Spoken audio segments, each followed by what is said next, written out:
This video contains news and analysis related to a recent terror attack in Kashmir. The content may include sensitive visuals and discussions that could be distressing to some viewers. Viewer discretion is advised. We strongly condemn all forms of violence and terrorism. The purpose of the content is solely to inform and create awareness based on verified reports. अरे कम दे किंतु खाटी दे MDH Kashmiri লাল লঙ্কার গুঁড়ো MDH এতদিন আমরা জালিয়ানওয়ালাবাগের কথা শুনেছি পড়েছি ব্রিটিশ জেনারেল ও ডায়ারের নারকীয়তা শুনে কেঁপে উঠেছি আমরা এবার আমরা গতকাল কাশ্মীরে কি দেখলাম আরো একটা জালিয়ানওয়ালাবাগ দেখলাম আমরা পিকনিক স্পটে বন্দী পর্যটকদের উপর জঙ্গি হামলা আর 5টা জঙ্গি হানার মতো নয় বেছে বেছে হিন্দু নিধন জিজ্ঞাসা করে জামা কাপড় খুলিয়ে তারপর হিন্দু নিধন নাম জিজ্ঞাসা করে পোশাক খুলিয়ে কলমা পড়তে দিয়ে ধর্ম বোঝার চেষ্টা হয়েছে তারপর গুলি চালানো হয়েছে বেছে বেছে গুলি করা হয়েছে পেহেলগাঁওয়ের বৈসরান ভ্যালি নামে স্বর্গ বাস্তবে নরক এই সেই পিকনিক স্পট যেখানে মাথাপিছু ৩৫ টাকা দিয়ে ঢুকেছিলেন ১,০০০-২ বেশি পর্যটক গাড়ি যায় না পেহেলগাঁও থেকে ৬ কিলোমিটারের পাথুরে উঁচু নিচু রাস্তা যেতে হয় খচ্চরের পিঠে চেপে জঙ্গিরাও এসেছিল খচ্চরের পিঠে চেপেই তারপর গুলির ফোয়ারা নির্বিচারে গুলি নয় বেছে বেছে গুলি কিভাবে বাছাই হলো এই ছবিটা তার সবচেয়ে বড় প্রমাণ গুলিতে খুন পর্যটক অথচ প্যান্ট খোলা কেন আক্রান্তরা বলছেন প্রথমে ধর্মীয় পরিচয় জানতে চাওয়া হয় जी क्या बोलते भेलपुरी खाली से बेलपति साइड में था एक इंसान है उसने उसको गोली मार दी यहाँ पे उसने बोला कि ये शायद मुस्लिम नहीं है उसने उसको गोली मार दी बोला कि ये शायद मुस्लिम नहीं है उसने उसको गोली मार दी हिंदू बुझलेई गुली আর নামে সন্তুষ্ট না হলে প্যান্ট খুলে পরীক্ষা কলমা পড়তেও বলা হয় হিন্দু বুঝলেই গুলি সবাই স্পট ডেড যে আততায়ীরা এসেছিল তারা সেনাবাহিনীর ড্রেসে ছিল ইউনিফর্মে ছিল এবং সেই কারণের জন্য যারা সেখানে পর্যটকরা ছিলেন তাদের কারো বিন্দুমাত্র কোনো সন্দেহ হয়নি নির্দিষ্ট সম্প্রদায়ের পরিচয় নিশ্চিত হওয়ার পরে কাউকে নাম জিজ্ঞাসা করা হয়েছে পরিচয় জিজ্ঞাসা করা হয়েছে আবার কাউকে প্রয়োজন হলে পোশাক পর্যন্ত খুলিয়ে নেওয়া হয়েছে জঙ্গিদের গুলির বলি বাংলার ৩ পর্যটক কলকাতার বৈষ্ণবঘাটার বিতান অধিকারী কলকাতার শখের বাজারের সমীর গুহ পুরুলিয়ার ঝালদার মনীষ রঞ্জন মিশ্র কি হয়েছিল রোমহর্ষক অভিজ্ঞতা শুনিয়েছেন বিতানের স্ত্রী সোহিনী যারা যারা মুসলিম তারা সরে যান কালমা পড়ুন কালমা বলুন আর মেরে দিল যাদের কপালে সিঁদুর দেখেছে মেরে দিল যাদের কপালে সিঁদুর দেখেছে বিতানের মা বাবা আত্মীয় পরিজনরাও একই বয়ান শুনেছেন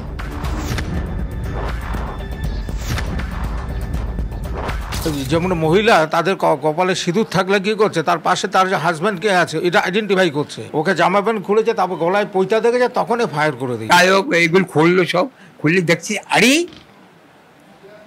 পৈতে ব্রাহ্মণ হিন্দু এইবার রেডি হলো সেকেন্ডের মধ্যে বাস পৈতে দেখে খুন দেশভাগের কথা মনে পড়ে যাচ্ছে বিতানের বাবার সেই জন্য এটা ত্যাগ করলাম ৫০-৬০ বছর আগে তখন এইরকম ভাবে আসলাম আগে সেগুলি দেখে এখনো সেইটাই রয়েছে এইটাই ভাবছি আর কি সত্যি তো কিছুই বদলালো কি এ যেন নিজ ভূমে পরবাসী কাশ্মীর উপত্যকায় জঙ্গিদের অনেক দৌরাত্ম্য দেখেছে দেশ বেছে বেছে হিন্দু নিধনের এজেন্ডা এবারই প্রথম দেখা গেল জ্যোতির্ময় কর্মকারের রিপোর্ট TV9 বাংলা পেহেলগাঁওয়ের বৈশরণে যা হয়েছে তা তো গণহত্যা ভূস্বরকে নারকীয় গণহত্যা স্ত্রীর সামনে স্বামী খুন সন্তানের সামনে বাবা খুন চোখের সামনে হত্যালীলা সারা জীবনের একটা ট্রমা ভাবতে পারছেন ঘুরতে গিয়ে কি বোঝা নিয়ে ফিরছেন এই মানুষগুলো হয়তো আমাদের মানে দুঃখ করছে সারা ঘুমনি আমরা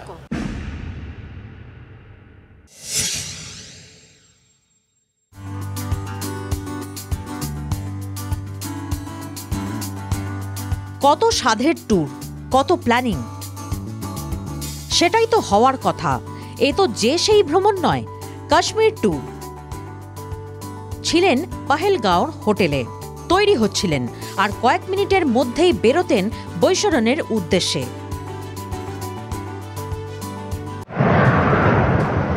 यहाँ पर थी क्या बोलते भेलपुरी खा रही थी, मेरा पति साइड में था, एक इंसान है उसने उसको गोली मार दी।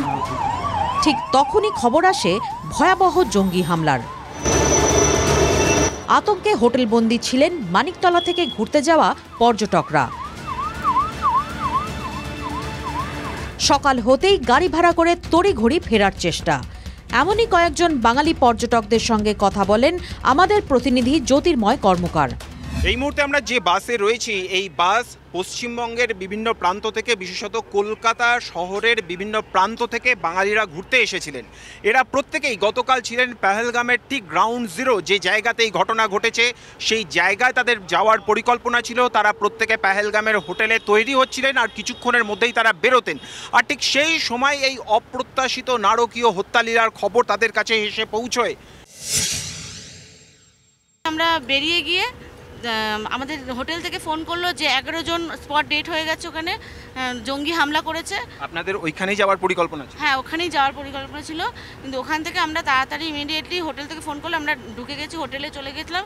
হোটেলে যিনি ছিলেন উনি বললো যে দরজা ফরজা বন্ধ করে দেন, আপনারা কেউ বেরোবেন না, আর কোনো মার্কেটে যাওয়ার কোনো দরকার নেই।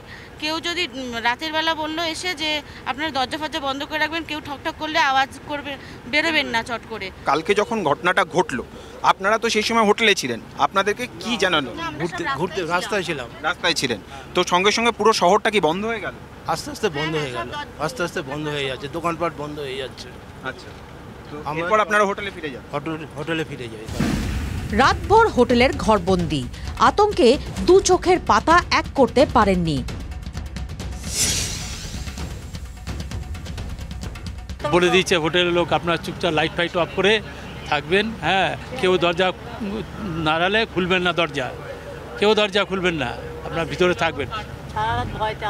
সারা রাত ঘুমোয়নি। আমাদের বাড়ির থেকে টেনশন করছে, সব ফোন করছে, তোমরা চলে আসো চলে আসো, তা আমরা তো যেতে পারছি না, যাবো কি করে বেরোবো?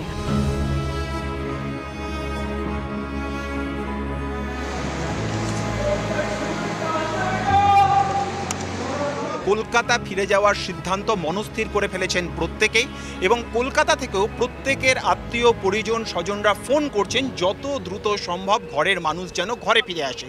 এই বাসের ভেতরে যে ভাবনা চিন্তাটা আমরা এই মুহূর্তে দেখতে পেলাম, প্রত্যেকের যে মুখের কথা আমরা শুনতে পেলাম, এটাই কার্যত এই মুহূর্তে সমগ্র কাশ্মীরের পর্যটকদের মনের কথা। সকলেই ভয়ে ঘরে ফিরে যেতে চাইছেন।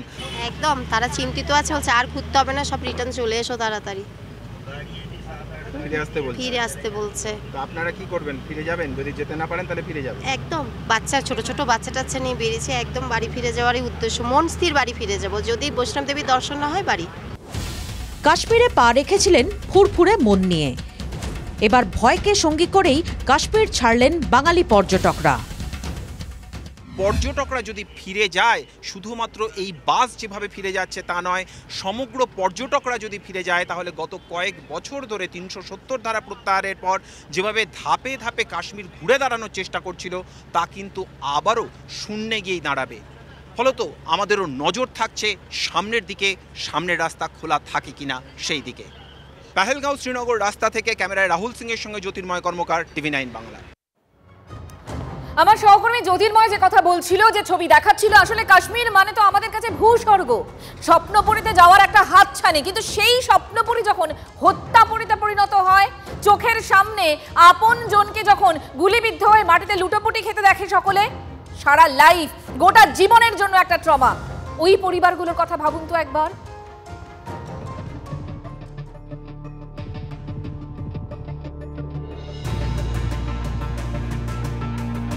এই ছবিটি কাশ্মীরে গণহত্যার দলিল। যতদিন কাশ্মীর থাকবে, যতদিন উগ্রপন্থা থাকবে, ততদিন এই ছবিটি থাকবে ক্ষত হিসেবে, বেদনার নীরব ভাষা হিসেবে। মাটিতে পড়ে নৌসেনা অফিসার লেফটেন্যান্ট বিনয় নারওয়াল। 26এই সব শেষ।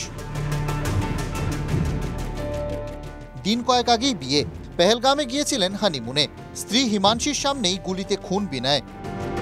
क्या बोलते भेलपुरी खा रही थी, मेरा पति साइड में था, एक इंसान है उसने उसको गोली मार दी। यहाँ पे उसने बोला कि शायद मुस्लिम नहीं है, उसने उसको गोली मार दी।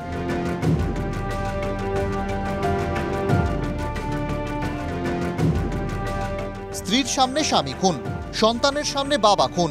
মঞ্জুনাথ রাওয়ের স্ত্রীর হাহাকারের ভিডিও মঙ্গলবার দেখেছে গোটা দেশ। জঙ্গিদের নিশানায় ছিল পুরুষ পর্যটকরাই।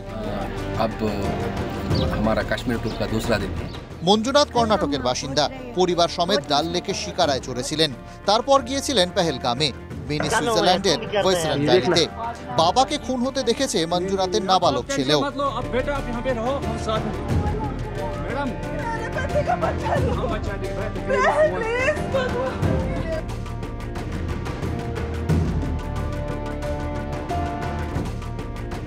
কলকাতার বিতান অধিকারী কাজের সূত্রে ফ্লোরিডায় থাকতেন। ছুটিতে দেশে এসেই কাশ্মীর বেড়াতে গিয়েছিলেন। সঙ্গে ছিলেন স্ত্রী সোহিনী আর ছোট্ট সন্তান। স্ত্রী সন্তানের সামনেই বিতানকে গুলি করে মারে জঙ্গিরা।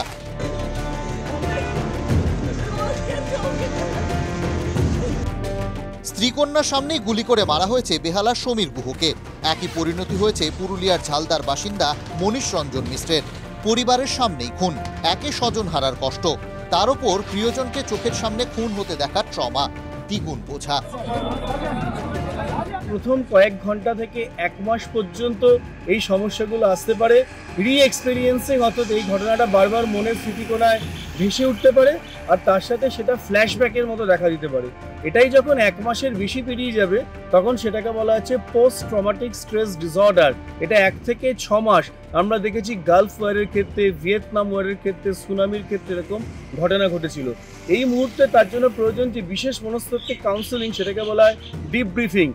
প্রথমে মানুষ ইমোশনালি খুব ফ্রেজাইল হয়ে যায়, খুব চট করে রেগে যায়, ডিপ্রেশন হয়, অ্যাংজাইটি হয়, তারপরে হাইপার ভিজিলেন্ট হয় বলি আমরা, মানে কিছু একটা শব্দ হলেই লাফিয়ে উঠবে। তারপরে যে জায়গার সঙ্গে যে জিনিসগুলো ঘটেছে, যে জায়গার সঙ্গে ওরকম সিমিলার কিছু যদি পায়, তার মধ্যে একটা রিয়েকশন হয়। নাইটমেয়ারস হয়, স্বপ্ন দেখবে, উঠে যাবে, চেঁচাবে, নানা রকম হয়। এবার বাচ্চাদের ক্ষেত্রে আরও বেশি কঠিন। শুধু কাশ্মীর নয়, দেশের প্রান্তে প্রান্তে এই ক্ষত, এই বোঝা নিয়ে বাঁচবেন ভারতবাসীরা। Bureau report, TV9 Bangla. যদি MDH কিচেন কিং কিচেনে থাকি তো আমরা যা ইচ্ছে তৈরি করতে পারি। বেগুনের ভর্তা, আলু কপি, ভিন্ডি মশলা, আরো অনেক কিছু। MDH